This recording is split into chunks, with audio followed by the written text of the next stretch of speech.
বিসমিল্লাহির রহমানির রহিম। আমরা আজকে যে বিষয়টা নিয়ে কথা বলবো এটা হচ্ছে একটা নাইস কন্ট্রোল।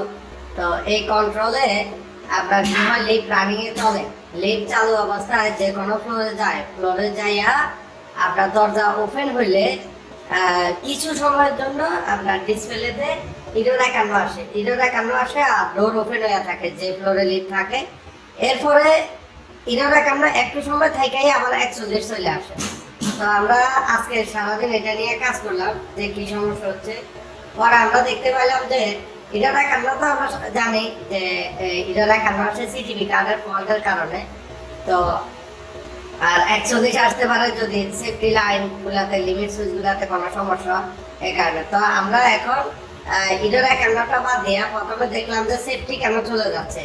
পরে দেখলাম যে আমাদের যে সেফটির ভিতরে লিমিট সুইচ গুলো আছে, ওই লিমিট সুইচ গুলা আমরা এনওআইসিতে ঝামেলা করতেছে, মানে কন্ট্রাক্টগুলো নষ্ট হয়ে গেছে, এই কারণে এই সমস্যাটা হচ্ছে। তো আমরা কন্ট্রাক্টগুলো ক্লিন করে দিছি, এখন আমাদের লিফট চলতেছে আর ক্লিয়ার কারণে ইতিমধ্যে শো করতেছে না।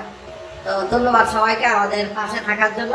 লিফট এবং আজকের একটা সম্পর্কে নতুন নতুন ভিডিও পাওয়ার জন্য আমাদের সাথে থাকুন। আমাদের চ্যানেল এবং পেজকে লাইক এবং সাবস্ক্রাইব করে রাখুন। আল্লাহ হাফেজ।